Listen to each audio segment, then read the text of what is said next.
रतलाम से एक बड़ी खबर आपको बता दें, जहां जयपुर ब्लास्ट की साजिश के मामले में गिरफ्तार आरोपियों के परिजनों से एनआईए की पूछताछ, आरोपियों के करीबियों से भी एनआईए पूछताछ करेगी। दरअसल नोटिस देकर इन्हें तलब किया गया। 12 से ज्यादा लोगों से पूछताछ की जाएगी।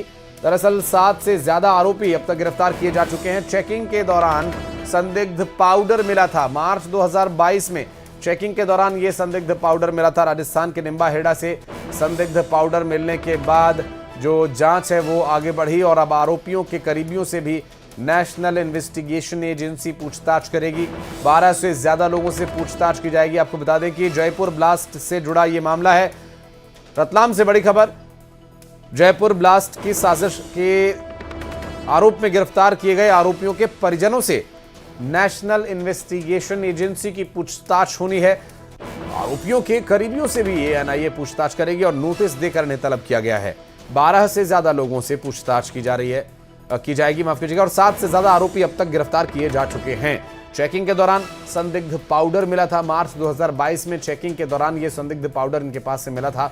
राजस्थान के निम्बाहेड़ा से यह संदिग्ध पाउडर मिला था। आपको बता दें कि यहाँ जो जानकारी मिल रही है वो ये कि जो आरोपी गिरफ्तार किए गए हैं उन आरोपियों के परिजनों से भी पूछताछ की जाएगी। जयपुर ब्लास्ट की साजिश का यह मामला। सुधीर हमारे सहयोगी इस वक्त हमारे साथ जुड़ रहे हैं। सुधीर, अभी क्या वो लोग चिन्हित किए गए हैं या सिर्फ नोटिस भेजा गया है? उन्हें जाना होगा या एनआईए उनके आवास पर जाएगी?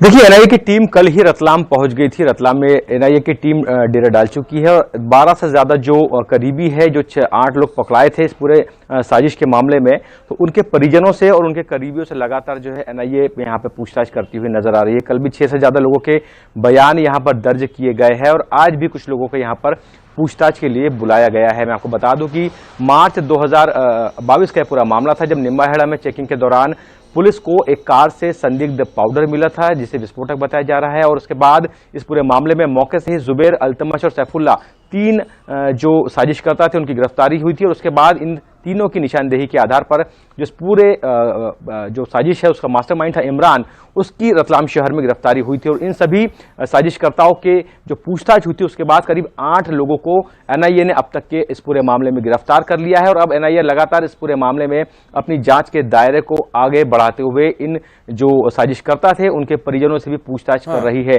पहले इन सभी जो परिजन है, जो करीबी है, उनको नोटिस दिया गया और अब बैक टू बैक एक आदमी को बुलाकर उनके बयान दर्ज किए जा रहे हैं कि क्या कहीं इन लोगों की इस पूरे साजिश में कोई लिंक तो नहीं थी। तो कुल मिलाकर शिकंजा कसना के बाद भी अब ये जो शंका है वो और बढ़ गई थी।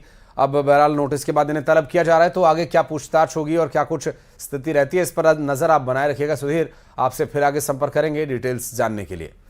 इंदौर के महावर नगर में खेलने के दौरान बच्चों में विवाद हो गया और दोस्त ने ही अपने दोस्त पर चाकू से वार कर दिया। दरअसल कुछ कमेंट्स करने को लेकर मारपीट शुरू हो गई थी। इसका सीसीटीवी वीडियो भी सामने आया है। 10वीं कक्षा में पढ़ने वाले छात्र को गंभीर चोट लगी है और उसे निजी अस्पताल में भर्ती कराया गया। फिलहाल अन्नपूर्णा पुलिस ने केस दर्ज कर आरोपी की तलाश तेज कर दी है। और इस पूरे मामले की ये देखिए, तस्वीरों में देखिए किस तरह से एक 10वीं कक्षा का बच्चा चाकू से हमला कर रहा है और मारपीट तक बात आ गई। आपस में दोस्त हैं सभी। कमेंट्स करने को लेकर कुछ बात बढ़ी और इतनी बढ़ी कि बात चाकूबाजी तक आ पहुंची।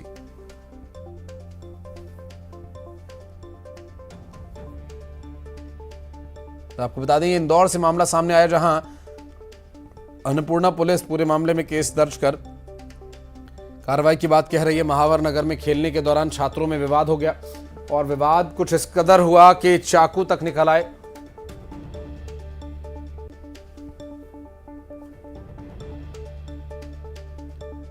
दसवीं कक्षा के छात्र बताए जा रहे हैं लगभग, जो इस दौरान यहां तस्वीर में मौजूद जो लोग हैं, आरोपी जो है 10वीं कक्षा का ही है और उसी की हमउम्र सभी बताए जा रहे हैं। और दिल्ली में मध्य प्रदेश कांग्रेस की बैठक होनी है। दरअसल प्रत्याशी चयन के लिए दिल्ली में अब से कुछ ही देर में केंद्रीय चुनाव कमेटी की बैठक होगी। मंथन के बाद सीटों पर नाम फाइनल होगा। 130 से 150 सीटों पर पहली सूची आ सकती है। 15 अक्टूबर को कांग्रेस अपनी ये सूची जारी कर सकती है। और आपको बता दें कांग्रेस पार्टी मंथन के बाद टिकट फाइनल करेगी और अभी की जो स्थिति है वो ये कि आज की मीटिंग के बाद यहाँ ये उम्मीद की जा रही है कि नाम फाइनल हो जाएंगे और जल्द ही जो सूची है वो जारी हो सकती है। 15 अक्टूबर को कांग्रेस पार्टी उम्मीद है कि अपने प्रत्याशियों का नाम घोषित कर दे और अब से कुछ ही देर में केंद्रीय चुनाव कमेटी की कांग्रेस पार्टी की बैठक होगी और इस बैठक में क्योंकि लगातार बैठकें हो रही हैं प्रत्याशियों के चयन के लिए, आखिर क्या कोई पेच फंस रहा है या फिर कोई और कारण है। भारतीय जनता पार्टी के द्वारा जो दांव चला गया उस दांव की काट क्या कांग्रेस पार्टी खोज रही है या फिर बहुत ज्यादा बदलाव, क्योंकि जब ज्यादा समय लगता है तो समय इसीलिए क्योंकि कैंडिडेट बदले जा सकते हैं, इस बात की आशंका रहती है। और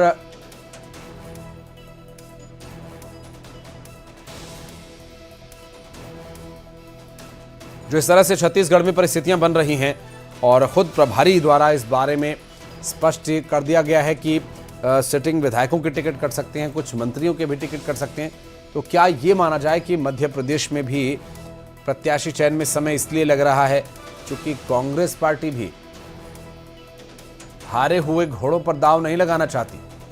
क्या ऐसा ही है? बात करेंगे। अनुराग श्रीवास्तव हमारे साथ जुड़ रहे हैं, हमारे सहयोगी अशरफ काजमी इस वक्त दिल्ली से मौजूद हैं। अशरफ, मीटिंग के बारे में डिटेल्स आपसे लेंगे, क्या स्थिति है, कितने बजे से मीटिंग है और ये बैठकों का दौर आखिर कब तक चलेगा? देखिए, अभी कांग्रेस अध्यक्ष मल्लिकार्जुन आए हैं, उनकी गाड़ी अभी अंदर गई है, पोर्च में पहुंची है। वो पहुंचे हैं, इससे पहले राहुल गांधी आ चुके हैं, कमलनाथ आ चुके हैं, कांग्रेस के संगठन राष्ट्रीय महासचिव के.सी. वेणुगोपाल आ चुके हैं, मध्य प्रदेश स्क्रीनिंग कमेटी के अध्यक्ष भंवर जितेंद्र सिंह हैं, अजय सिंह लल्लू जो सदस्य हैं, सप्तगिरी उल्का सदस्य, वो तमाम नेता जो हैं वो आने का शुरू हो गया क्योंकि 11 बजे से मीटिंग स्टार्ट होनी थी तो कांग्रेस अध्यक्ष का इंतजार हो रहा था। कांग्रेस अध्यक्ष आ गए तो अब से कुछ ही मिनटों बाद ये स्क्रीनिंग सीईसी की बैठक शुरू हो जाएगी। बाकी जो सदस्य हैं उनका आने का भी अभी क्रम जारी है और आज की जो बैठक है ये बहुत महत्वपूर्ण बैठक है। आज की बैठक में आप देखेंगे कि जो कांग्रेस की बची हुई मध्य प्रदेश की सीटें हैं उस पर चर्चा होनी है और एक तरह से ये माना जाए कि ये मध्य प्रदेश चुनाव के लिए कांग्रेस की आखिरी सीईसी होगी। इसमें सभी सीटों पर उम्मीदवारों के नामों पर चर्चा की ली जाएगी। या जी, और चूंकि कांग्रेस पार्टी के जो उम्मीदवार हैं या जो टिकट की आस में बैठे हैं, अशरफ, उम्मीद है कि वो भी यही सोच रहे होंगे कि शायद ये टिकट फाइनल होने से पहले की आखिरी बैठक हो। अनुराग श्रीवास्तव के पास चलेंगे भोपाल। अनुराग, कैंडिडेट्स वेट कर रहे हैं, कार्यकर्ताओं को इंतजार है। अमूमन चयन जब बदल कर किया जाना हो तभी समय लगता है, क्या ये वही समय लग रहा है? कैंडिडेट्स बदले जा सकते हैं बीजेपी की रणनीति के हिसाब से?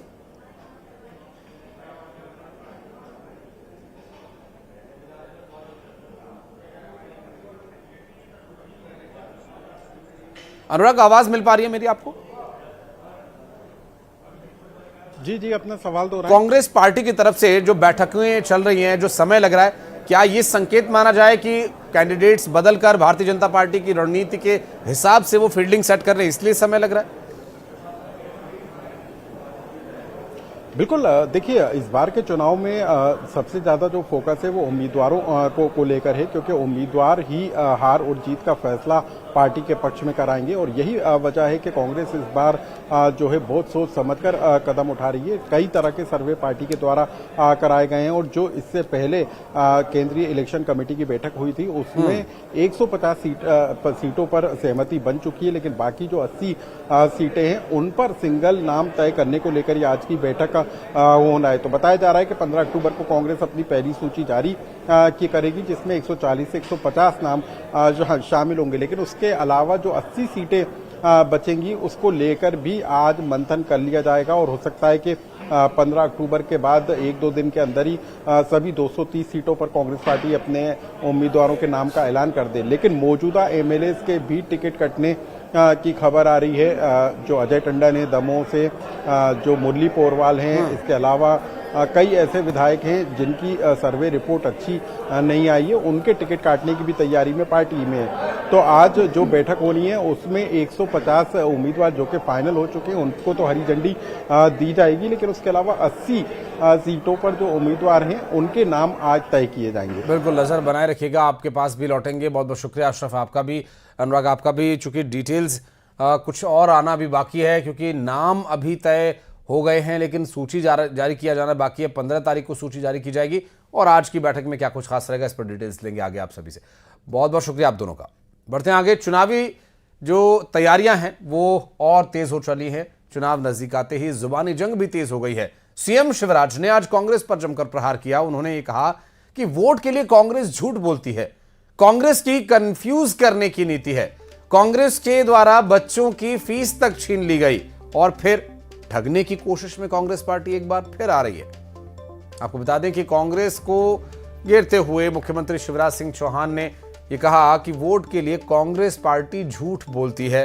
कांग्रेस पार्टी के झूठ को लोगों ने पकड़ लिया है और कांग्रेस की कंफ्यूज करने की नीति हमेशा रहती है। प्रेस कॉन्फ्रेंस के दौरान मुख्यमंत्री शिवराज सिंह चौहान बोल रहे थे और आरोप लगाया कि कांग्रेस एक बार फिर ठगने की कोशिश में जुटी हुई है।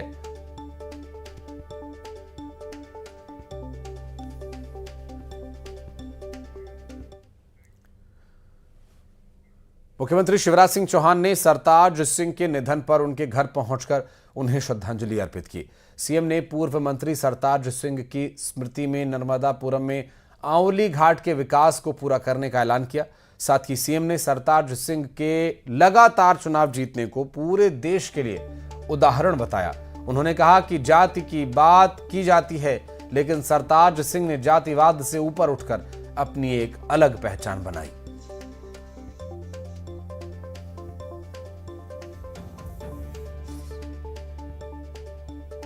उदाहरण थे। आज कई बार मुझे लगता है कि बात जातियों की चलती है, लेकिन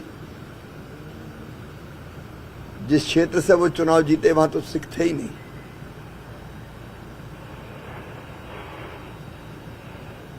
वो जातिवाद से ऊपर उठ के जो राजनीति की जाती है उसके आदर्श उदाहरण थे। उन्होंने केंद्रीय मंत्री के नाते समय कम मिला अटल जी के साथ, लेकिन राज्य सरकार के मंत्री के रूप में पूरे प्रदेश में पीडब्ल्यूडी की सड़कें बनाने के लिए जो काम किया अद्भुत था। और शिवपुरी से खबर, जहां पिछोह से बीजेपी उम्मीदवार प्रीतम सिंह लोधी की मुश्किलें यहां बढ़ती नजर आ रही हैं। दरअसल इनके खिलाफ चुनाव आयोग में शिकायत दर्ज कराई गई है और आपराधिक मामलों को लेकर ही दर्ज कराई गई शिकायत, जिसके बाद चुनाव आयोग ने जिला कलेक्टर को पत्र भेजकर रिपोर्ट मांगी है। जिला निर्वाचन अधिकारी ग्वालियर को भी पत्र भेजकर जानकारी मांगी गई है। इधर चुनाव के लिए भारतीय जनता पार्टी ने यहां से इन्हें उम्मीदवार बनाया और प्रीतम के चुनाव लड़ने को अयोग्य घोषित होने का भी खतरा यहां मंडरा रहा है। बहरहाल रिपोर्ट में क्या कुछ प्रस्तुत किया जाता है यह भी देखने का विषय होगा। और आपराधिक मामलों को लेकर ये शिकायत दी गई है और अब कलेक्टर इस पूरे मामले में आगे की स्थिति पर रिपोर्ट सौंपेंगे और चुनाव आयोग फैसला लेगा।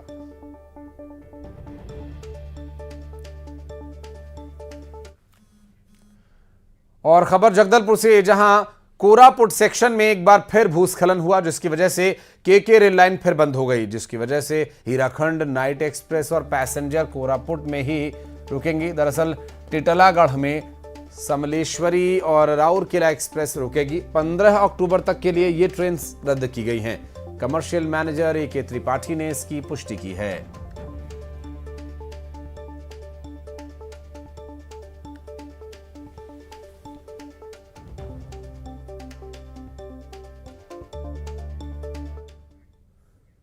और आज से शनिवार तक रायपुर से होकर गुजरने वाली 25 ट्रेन रद्द रहेंगी। आपको बता दें कि नागपुर मंडल के अंतर्गत आने वाले आमगांव रेलवे स्टेशन को तीसरी लाइन से जोड़ने का काम चल रहा है, जिसके चलते ट्रेन को रद्द किया गया और आमगांव स्टेशन तीसरी लाइन से जुड़ने से ट्रेन की गति बढ़ जाएगी।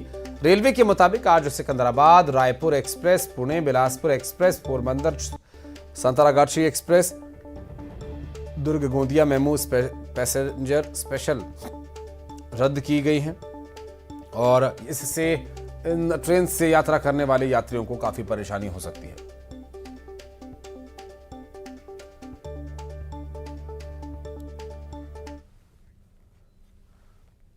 और खबरें आगे भी जारी रहेंगी। वक्त एक बहुत छोटे से ब्रेक का, जल्द लौटते हैं।